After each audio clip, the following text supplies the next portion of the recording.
Hello વિદ્યાર્થી મિત્રો, આપ સૌનું આપણી આ સરસ્વતી એજ્યુકેશન ચેનલ પર હાર્દિક સ્વાગત છે. આજે હું લઈને આવી છું ધોરણ 3 વિષય અંગ્રેજી વાર્ષિક પરીક્ષા પેપર 2026નું સંપૂર્ણ સોલ્યુશન. તો ચલો આપણે આગળ વધીએ. પરંતુ તે પહેલાં જો તમે આપણી આ યુટ્યુબ ચેનલને લાઈક, શેર અને સબસ્ક્રાઈબ ન કરીએ તો જરૂરથી કરજો. જિલ્લા પંચાયત સમિતિ શિક્ષણ સમિતિ દ્વિતીય સત્ર લેખિત મૂલ્યાંકન કસોટી. તો ચલો આપણે આગળ વધીએ. ક્વેશ્ચન નંબર 1, નીચે આપેલા વાક્યોનું અનુલેખન કરો.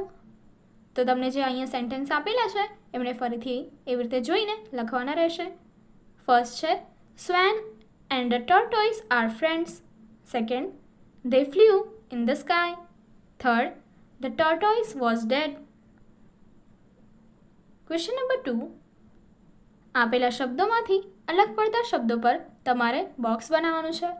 તો પહેલામાં આપ્યું છે મેંગો, કેટ, બનાના અને એપલ. તો મેંગો, બનાના, એપલ એ શું છે? ફળોના નામ છે, જેમાં કેટ એક અલગ પ્રાણી છે જે નામ અલગ પડે છે. તો એટલા માટે આપણે અહીંયા કેટ પર બોક્સ બનાવ્યું છે.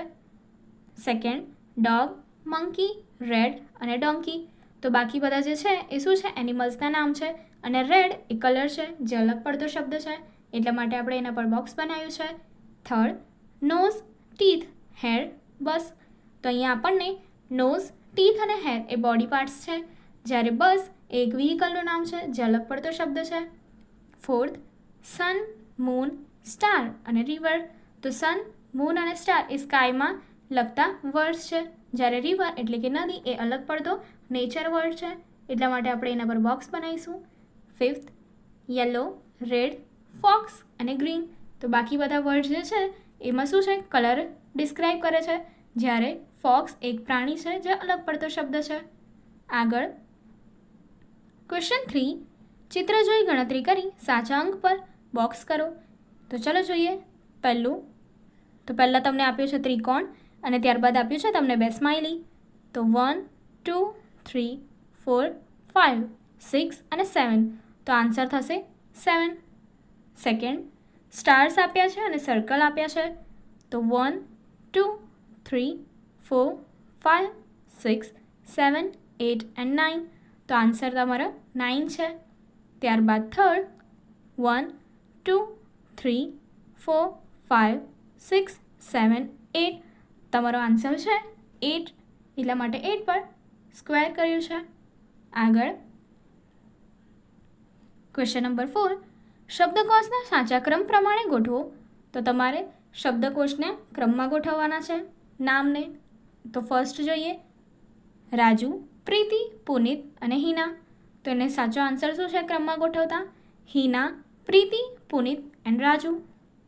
સેકન્ડ, તમને આપ્યું છે બેટ, કેટ, એપલ અને ડોગ.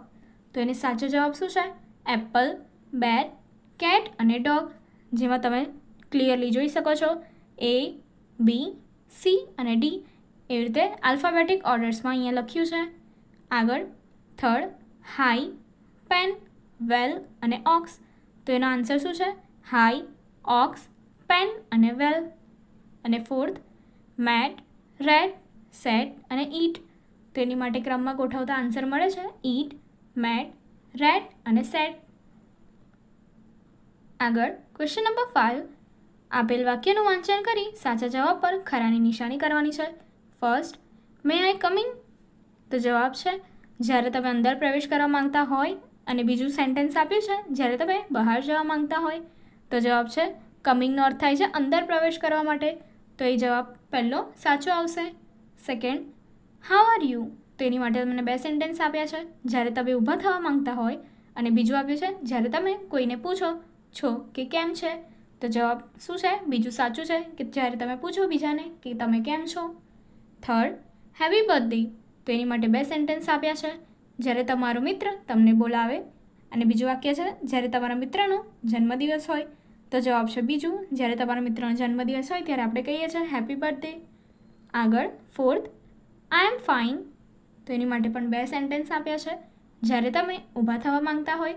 અને બીજું જ્યારે તમે કોઈને પૂછો છો કે તમે કેમ છો. તો તમે આન્સર આવશે સેકન્ડ સેન્ટેન્સ. આગળ ક્વેશ્ચન નંબર 6, આપેલા ચિત્રમાં જોઈ સાચા વિકલ્પના ચોરસમાં તમારે નિશાની કરવાની છે. ફર્સ્ટ આપ્યું છે તો તમને બતાવ્યું છે અહીંયા ઘણી બધી એટલે કે વધારે સંખ્યામાં અહીંયા તમને કીડીઓ એન્ડ્સ બતાવી છે તો એમને શું કહેવાશે. અને અહીંયા હેન્ડ દૂર છે તો એને આઈડેન્ટિફાઈ એટલે કે આપણે એને દર્શાવવા માટે શું લખશું? ધોઝ. ત્યારબાદ સેકન્ડ માટે બતાવ્યું છે કે હેન્ડ છે અને 2 એટલે કે 1 કરતાં વધારે પિગ્સ છે. પિગનો અર્થ થાય છે જે આપણે કહીએ છીએ દર્શાવવા માટે શું લખીશું? આન્સર છે બી, ધીસ એટલે કે આ 2. ઓકે, એટલે કે બહુવચનમાં. ત્યારબાદ થર્ડ ચિત્ર જે છે એની માટે બતાવ્યું છે ફરીથી હેન્ડ દૂર છે અને જે કંઈ બી બતાવ્યું છે એ શું છે? વધારે છે, 1 કરતાં વધારે સંખ્યામાં છે તો એનો જવાબ આવશે ધોઝ. આગળ તમને બોલ બતાવ્યો છે અને હેન્ડ બતાવ્યું છે તો એકદમ નજીક છે અને એક જ છે તો એની માટે આવશે ધીસ. ત્યારબાદ અગેન તમને એક પેન્સિલ બોક્સ બતાવ્યું છે અને એમાં ઘણી બધી પેન્સિલ્સ છે અને એને દૂરથી હેન્ડ બતાવે છે તો એનો આન્સર આવશે ધોઝ જે બહુવચનમાં છે. અને લાસ્ટ અગેન એક ઇરેઝર આપ્યું છે જે સિંગલ છે અને એને આપણે પોઈન્ટ આઉટ કરીએ છીએ તો કહેવાશે ધીસ. Next question number 7. આપેલ વિકલ્પ વાંચી યોગ્ય ચિત્ર સાથે જોડો. તમને ફર્સ્ટ આપ્યું છે she is fruit seller. Fruit સેલરનો અર્થ થાય છે કે તે શું છે? વ્યાપારી છે. સેલર એટલે શેનું? વેચનાર છે.